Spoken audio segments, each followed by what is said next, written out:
Alors cette patiente, lorsqu'on la regarde en position assise affaissée, on constate qu'elle est d'importante kyphose. On va lui demander maintenant de contracter sa musculature et de redresser son dos le plus haut possible. Et on constate que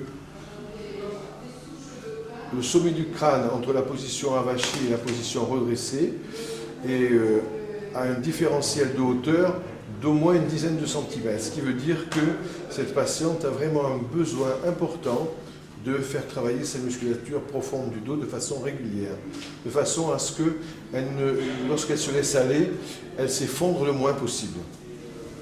Parce qu'à partir du moment où elle va s'effondrer, elle va non seulement tasser son dos, mais tasser ses poumons, tasser sa cavité abdominale, et elle sera obligée, pour avoir le regard horizontal, de compenser au niveau du rachis cervical en faisant une hyperlordose majorée. Elle va donc travailler en position assise. Voilà, on met l'appareil bien centré au sommet du crâne. Est-ce que ça convient comme ça? Ça va ici, Madame Guillot? Voilà. Alors, partez bien de la position assise avachie, regard un peu à l'horizontale, comme ça. Tendez modérément les élastiques. Les câbles élastiques, tendez-les modérément. Voilà. Maintenez les mains dans cette position-là. Et là, vous pouvez commencer à vous redresser doucement. Allez-y, redressez doucement votre dos. Voilà. Les épaules bien basses. Voilà. Poussez le sommet du crâne sur la sangle verticale. Voilà. Et progressivement, cette patiente se redresse. Va maintenir pendant une quinzaine à une vingtaine de secondes la position corrigée, rectifiée de son rachis. Et dans cette attitude-là, elle musclera de façon préférentielle la musculature profonde indispensable de son rachis. Ça fait combien de temps qu'on se voit, Madame Guillon? Ça fait à peu près... Ça fait 1 an. Pratiquement 1 an. Ça fait 1 an. Voilà, 1 an que l'on se voit. Et par rapport à son état physique d'il y a 1 an et maintenant, elle est quand même transformée, elle n'a plus de douleur, elle est beaucoup plus droite, arrive beaucoup plus à faire de choses dans sa vie quotidienne, à mi-misant. Un détail important, c'est que la latéralité a été bien contrôlée.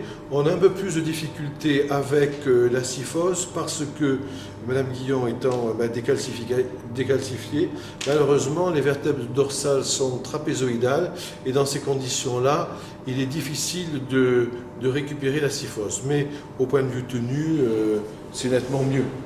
Et vous, qu'est-ce que vous en pensez? Oui, oui, oui. Je suis beaucoup plus droite et je me rends compte que je suis plus à l'aise, je me sens mieux, vraiment. Je peux faire un tas de choses que je ne faisais plus avant de venir voir Dr Barois. Alors ces exercices ont été mis au point parce qu'on a constaté que dans notre monde occidental, les gens vivaient de façon très sédentaire et en particulier beaucoup en position assise. Et la position assise fait que le corps est un peu écrasé de façon permanente par la pesanteur. Donc les disques intervertébraux ont tendance à se déshydrater assez rapidement. C'est pour ça qu'au niveau du rachis, les pathologies de la colonne vertébrale sont considérées comme le mal du siècle. Et deuxièmement, cette sédentarité fait que la musculature la plus importante du corps humain, c'est-à-dire la musculature des paravertébraux profonds, extenseurs du rachis, est un peu en voie de disparition dans la mesure où on le voit très bien aux images IRM, cette musculature a tendance à se transformer en graisse. Voilà, alors épaules basses, laisse-toi avachir, tends les bras, les coudes, voilà, à la verticale des hanches, et maintenant tu te redresses et tu maintiens une vingtaine de secondes. Alors le travail sur les épaules, évidemment, permet un travail plus puissant que sur le sommet du crâne. Ça permet donc de développer de façon plus importante les paravertébraux profonds, dorsaux et également lombaires, en particulier chez les sportifs et chez les gens qui font des travaux manuels.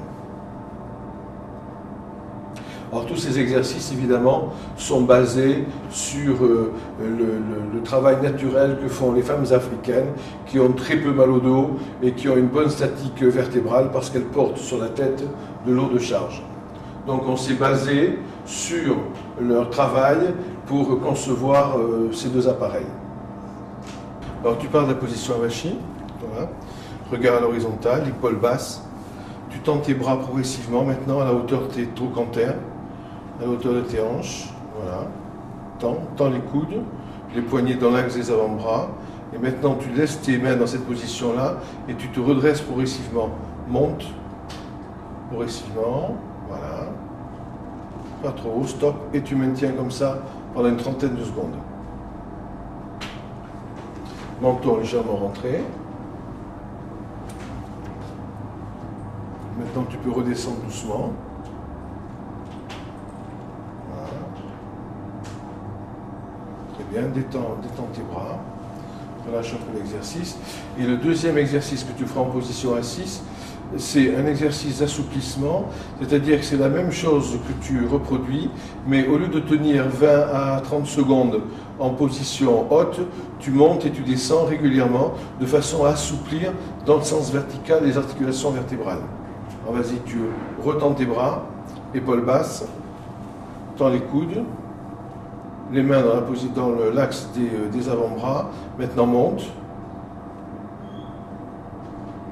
Voilà, redescends, remonte, redescends, plusieurs fois l'exercice, monte, redescends, voilà, et remonte. Voilà, repos.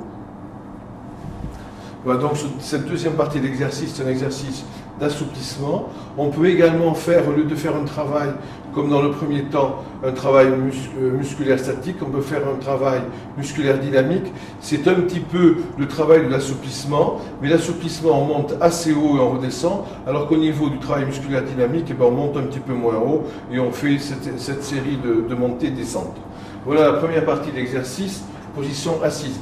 Maintenant, le deuxième exercice en position debout. Voilà, on va enlever le tabouret. Alors, position debout, jambes légèrement écartées, ou bien, mets une jambe devant l'autre. On a les deux positions. Un petit peu moins. Voilà. Voilà les deux positions. Alors, commence par les jambes écartées, voilà, jambes légèrement écartées. Repos, tu te mets en position de repos, voilà. Là, tu tends de nouveau tes bras, tends les bras et les coudes, voici, là, la position de départ, et maintenant, dans cette position-là, tu laisses tes mains dans cette position, et là, tu pars au garde à vous, tu montes progressivement, voilà, et là, tu maintiens une trentaine de secondes. Voilà donc le deuxième exercice en position debout. Dans cette position-là, il n'est pas utile de faire des exercices d'assouplissement. On peut faire par contre le deuxième exercice de travail dynamique en montant et en descendant régulièrement. Alors redescends maintenant. Voilà. Tu peux redescendre. Repose-toi.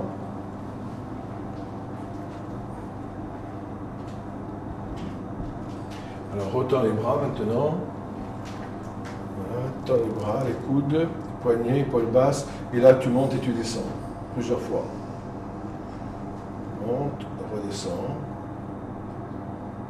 Monte, redescends. Là, c'est un travail musculaire dynamique. Voilà, 5 ou 6 fois. Et là, c'est bien repos. Alors ça, c'était l'exercice, le premier exercice avec le Spine Tonic 1, qui est un casque. Donc l'appui se fait au sommet du crâne. Mais pour les gens qui sont sensibles de la région cervicale, ou bien les gens qui veulent faire un travail plus important, de façon à muscler davantage au niveau du dos et des lombaires. Là, on utilise le Spine Tonic 2, qui est cette fois-ci un appareil également simple comme le premier, mais cette fois-ci, l'appui se fait au niveau des épaules et de la charnière cervico-dorsale. Alors, voici le deuxième exercice, donc avec cette fois-ci l'épaullière, le Spine Tonic 2. On va présenter ce premier sujet de profil. Alors, pareil, vous partez de la position avachi, voilà. Tendez les bras, à hauteur des grands trochantères. Maintenez les mains dans cette position et les bras tendus, mains maintenues dans cette position. Remontez doucement. Voilà. Impeccable. Une vingtaine de secondes de travail. Ça, c'est la première partie du travail musculaire statique.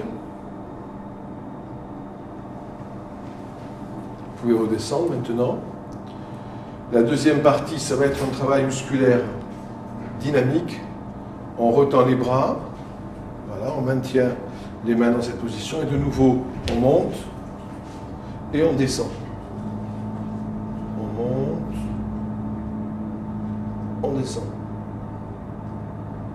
On monte. Et on descend. Et on se repose.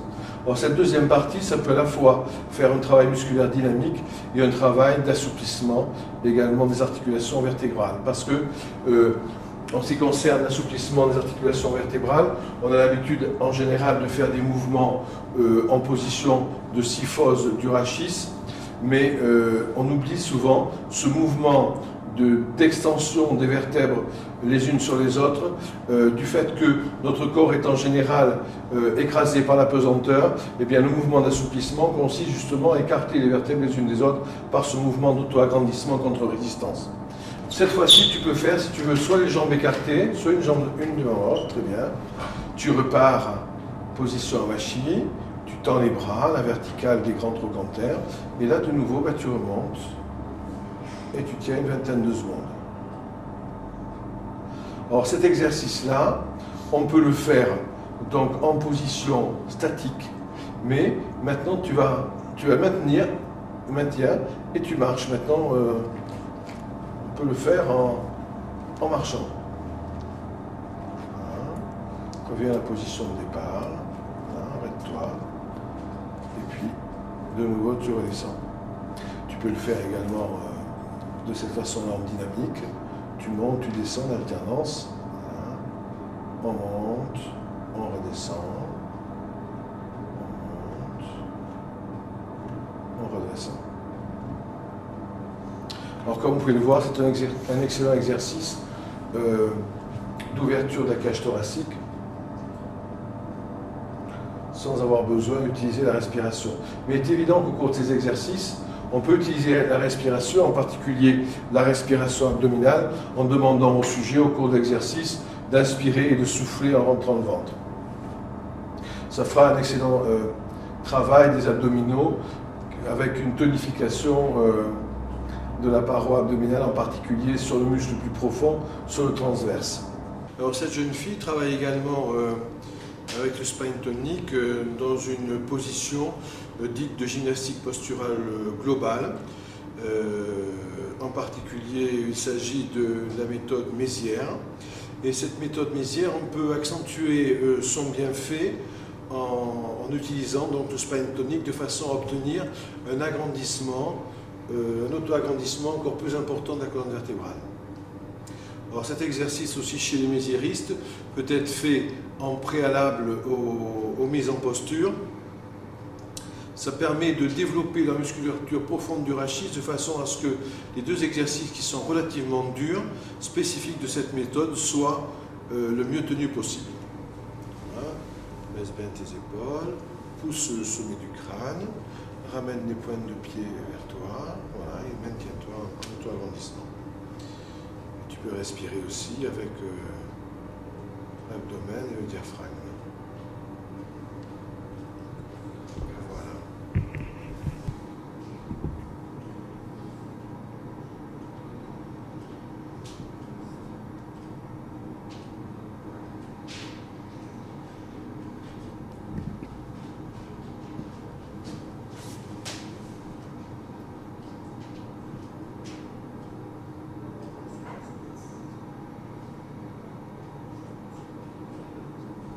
Voici la deuxième position principale Mézières. Donc cette fois-ci, les membres inférieurs sont tendus à la verticale.